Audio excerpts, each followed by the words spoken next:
Hey guys, welcome back. This is your host Phil from TheCage.com. Today I have the Huawei Mate XS. This is not Mate 10s, this is Mate XS. Their foldable smartphone. It's a slightly upgraded version from the previous one, Mate X. A few basics before we get into it. This is an out-folding phone, meaning unlike the Galaxy Fold, which the screen folds inwards, it's gonna fold outwards. And since this is a Huawei phone, which is banned from American companies to get export licenses, it has their own app store called the App Gallery. It's known to not have any Google services on it. You should be able to manually install them somehow, but at least with the factory status, it doesn't come with anything Google, even if you get this outside of mainland China. Alright, so this is the packaging. This is an international model bought from Hong Kong, and right under the lid there is the device itself with a pretty extensive list of warning. This product is a foldable phone with flexible screen. Please pay attention to the following. Firstly, this does not come with weather protection, so don't let any water get into it. Secondly, it's a delicate device, so try not to drop it. Thirdly, it comes with dedicated protective film, so don't try to peel that off. And last but definitely not least, do not fold or unfold the phone when the ambient temperature is 5 degrees Celsius or lower. That's a pretty big deal, because by the time that this device was launched, the ambient temperature at the Chinese capital Beijing was lower than negative 5 degrees Celsius. Alright, so we're gonna put the phone right there.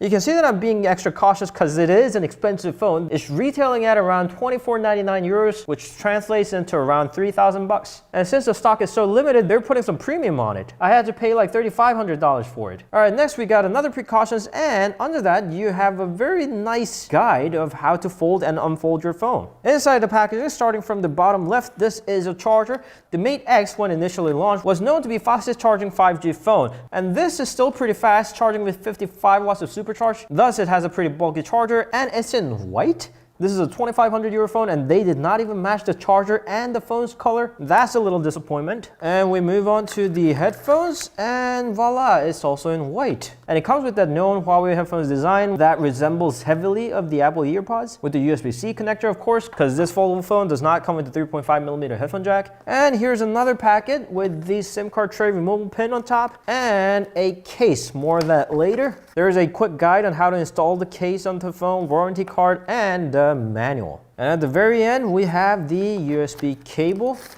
That's USB-C to C. Alright, now the phone itself. Again, this is a foldable phone, an outwards foldable phone, one of the very few. There is a Royal FlexPi. There is known to be the FlexPi 2, and this is pretty much the only other one. What you see here is 8 inches of 2480 by 2000 pixels of OLED panel. There's no on-screen fingerprint reader. It's integrated to the right-hand side. Power button right there next to the volume rocker. On the left-hand side, there is a small pit that's going to engage with the little guy right here that's going to lock the hinge. And since we're already on the back, there are 4 cameras, 40 megapixels of wide angle that's Leica engineered, f2.4 of telephoto lens, f2.2 of super wide angle, and finally 3D TOF lens along with the LED flash and Leica logo. On top, you got the SIM card tray along with the NM card slot. Now, what is an NM card? It's their own version of microSD card that looks just like a SIM card. There's virtually no other company than Huawei that uses it, so I'm not a huge fan of it, but Huawei seems to be. On the bottom, there's a speaker, microphones, and the USB-C port that again charges with 55 watts of output. The device has booted up, and this is the screen. We're gonna just skip some steps, and we are in the main screen. Now, this is when opened up. You can just close it, just apply some force, and fold it in half, and it's gonna shrink to a normal phone size. So this now is a 6.6 inches of screen. You can use it just like any other phone, and even when you're ready in and out, you can just press the button on the back.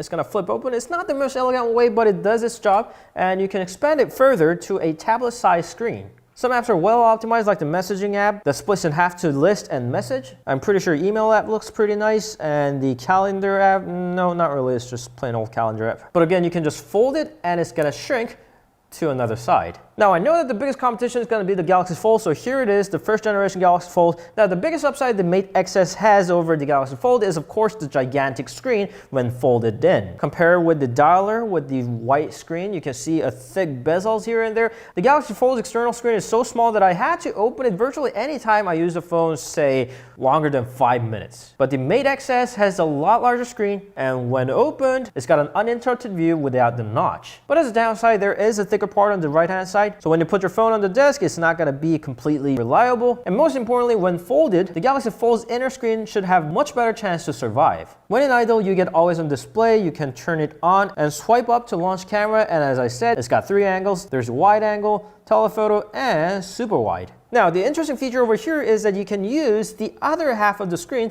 to show the person standing against you what I am looking for. So you can tap the button and turn on the secondary viewfinder. That's pretty neat. And it goes the same with the selfies. You can tap the button over here and you can use the other half of the screen to snap selfies through that 40 megapixels of Leica co-engineered camera. Or any other angle actually. If you really want to, you can do it to do anything else too. Now looking at the hinge, since this is a Mate XS, an upgrade from Mate X, they changed the hinge mechanism a little bit. They now have this thing called Falcon Wing. They feel pretty much the same, but Huawei claims that they're much sturdier now. The Galaxy Fold hinge still feels much sturdier though. Enough with the interesting features and hinges, let's get to the basics now. It's got Kirin 995G up from Kirin 985G, 8GB of RAM and 512GB of storage along with the Android 10 and 4500 mAh of battery. The software surprisingly doesn't seem to be that interesting though. There's the color mode and temperature. You can switch from normal to vivid to color temperature of any spot that you want. There's the eye comfort mode, the blue light filter. There's a screen resolution. I've set it to smart, but there is high standard to low. And finally, there's a folding screen option. But the only thing inside that is called app scaling, and you can decide which of the unoptimized apps are gonna be forced into the full screen. But interestingly, most of the apps over here are their own. AR Measure, browser, email, files, Huawei video. They're their own apps pre-installed, but they're not optimized. The following apps have not been optimized for full screen display. That is very unusual. They do work fine. I think there are some of the glitches. Going on to sound and vibration, there's silent mode, Huawei Hissen sound effects, more sound settings, vibrate on touch, notifications, nothing special, battery, there is the power saving, ultra power saving, storage, 512GB, I still have around 500GB of left, security, you can register your fingerprint, there's the app twin, you can duplicate some messenger apps that does not support multi-login. That is, if you install the apps that you want. As I mentioned from the very beginning, it does not come with Google mobile services. The biggest hit would be that you have to rely on Huawei's own app gallery. And trust me, there are not a lot of apps here. Now with that gigantic screen, surely you can use it with the split screen. You can pull from right or left hand side and just drop it with the floating screen or make them split. And you can adjust the ratio over there. Now the Mate XS is a very interesting device. It's a very costly phone, but Huawei claims that it's losing some money.